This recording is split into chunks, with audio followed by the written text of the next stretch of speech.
Hey guys, I heard a preacher say years ago that it's great to have faith. And in Ephesians, it says something in Paul's prayer to the church at Ephesus that there's power toward us who believe. Our beliefs matter.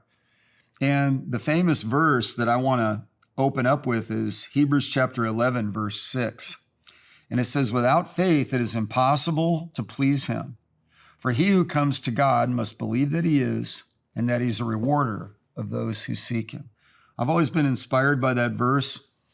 And I read a devotional every day. And this year I'm reading from my friend Dick Mills, who wrote, I think, around 1999. And this was the installment that I want to read to you. He says, but without faith, it is impossible to please him. What is faith? It is a combination of several things, he says. It's trust. Faith enables us to approach the Lord in trust. The Bible says to draw near with confidence to the throne of grace. It causes us to say by our actions, Lord, I trust you.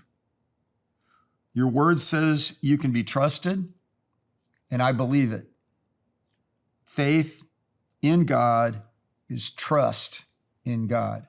He is trustworthy, that's for sure. And then the second point Dick Mills makes is faith is confidence. Faith enables us to approach the Lord with confidence, with boldness, with courage.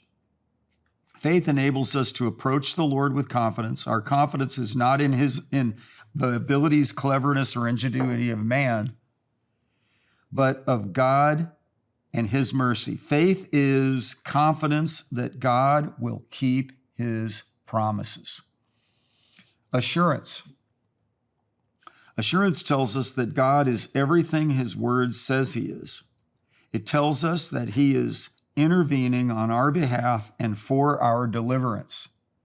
Faith is assurance. So, for example, that makes me think of Mark chapter 11, verse 24.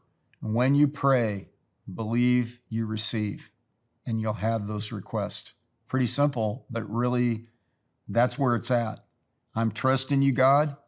I've let my request be made known to you, and I have confidence.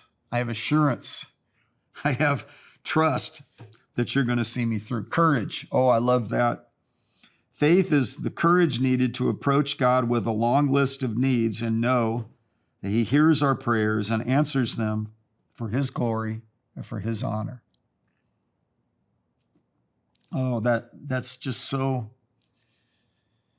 courage producing, just to face the daunting circumstances of life, to, those of us who have lived at any length of time see that we don't live in ideal circumstances.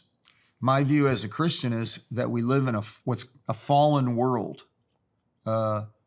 This isn't the Garden of Eden anymore, nor is it or ever will be a utopia, and we're not in heaven.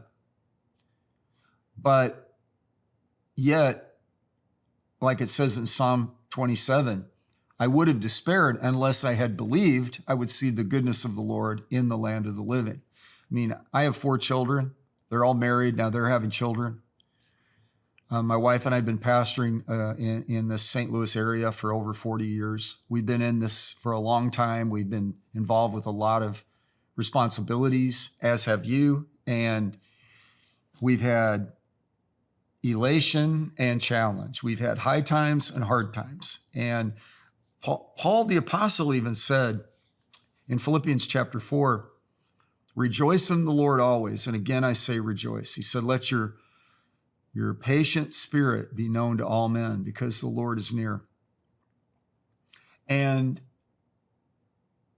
later on in that chapter, he says something so powerful. He says, I've learned how to get along in humble means, and I've learned how to live in abundance. I know how to abase. I know how to abound. He said, I can do all things through Christ who strengthens me. So he says, one translation said, I've learned to live independently from my circumstances.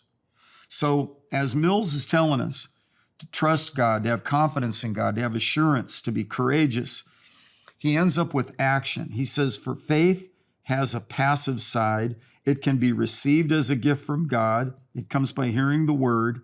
It also has an active side. Faith prompts action. Hebrews 11:33 tells us that by faith they subdued, they worked, they obtained, they stopped the mouths of lions, they quenched the power of fire. One scholar has stated, faith's inner conviction about God is always translated into action and results in a lifestyle through which the reality of faith is expressed. So we want to live this. We want to walk it out. And faith with corresponding actions, being a doer of the word and not just a hearer only. So going forward, let's just trust God. Let's just use our faith. Let's let this be in our prayer life and the things we decree and speak forth out of our mouths in faith. And let's trust. Let's have assurance. Let's be confident. Let's stay courageous, and let's mix everything with action. God bless you.